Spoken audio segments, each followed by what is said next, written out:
जलों की है। कहते तो ये भी हैं कि दिल्ली दिल फरेबों की भी है, और लकी यानी कि लक्ष्मण लाल अग्रवाल में ये सारे गुण मौजूद थे। लोग उसकी शक्ल को देखकर ही कह देते थे, अबे दिल्ली से हो क्या? लकी वैसे दिखने में स्मार्ट और अट्रैक्टिव था, पर जेब से खस्ता हालत होने की वजह से रहता बेहद सिंपल तरीके से था। शर्ट का रंग उड़ा हुआ और पैंट से पैबंद जुड़ा हुआ। कहने को तो उसकी उम्र के लड़के दिल्ली की सड़कों पर रात को मोटर बाइक दौड़ाते थे, लेकिन लकी उर्फ लक्ष्मण लाल अग्रवाल सिर्फ कमरे से कॉलेज में पढ़ाई और गर्लफ्रेंड डिंपल के साथ थोड़ा वक्त बिताना, फिर कॉलेज से दुकान से जब होम डिलीवरी आए तो वहां, और फिर घर चला जाता था। हाँ, कभी कभी जब वो किसी लड़के को खाली सड़क पर मोटर बाइक दंदनाते हुए देखता तो कहता, एक दिन अपना टाइम भी आएगा जब मैं चश्मा लगाकर बैठूंगा और पीछे डिंपल को बैठाऊंगा। देखना, जब वो मेरी कमर में अपना हाथ कसेगी और मैं तेजी से मोटरसाइकिल को इंडिया गेट के आसपास दौड़ाऊंगा, तो सारे दिल्ली का दिल हम दोनों को देखकर जलेगा। दुकान में रखा हुआ बर्नॉल भी काम नहीं आएगा।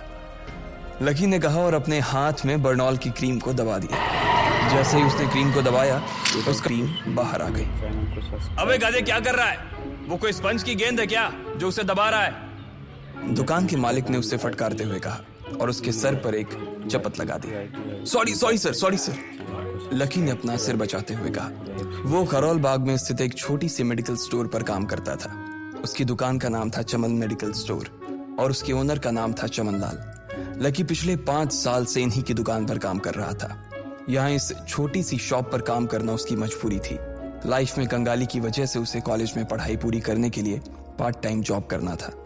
उसने कई अच्छी जगह अच्छी तनख्वाह की नौकरी ढूंढी पर नहीं मिली, और वो इस मेडिकल स्टोर पर ही अटक गया। गधे, अब इसके पैसे क्या तेरा बाप भरेगा? कटेगा। इसका पैसा भी तेरी तनख्वाह से कटेगा और एमआरपी से डबल रेट में कटेगा। चमन ने अपने दांतों को किचमिचाते हुए कहा। गुस्से की वजह से उसकी नाक फूल गई थी और लकी की सांसें। उसने घबराते हुए ओनर से पूछा, एमआरपी से डबल क्यों सर जी? ताकि अगली बार से ऐसी कोई हरकत करने से पहले तू डबल बार सोचे। चमन ने कहा और उसके हाथ से ट्यूब छीन ली। उसका जी तो चाह रहा था कि वो लकी की खोपड़ी पर एक और बार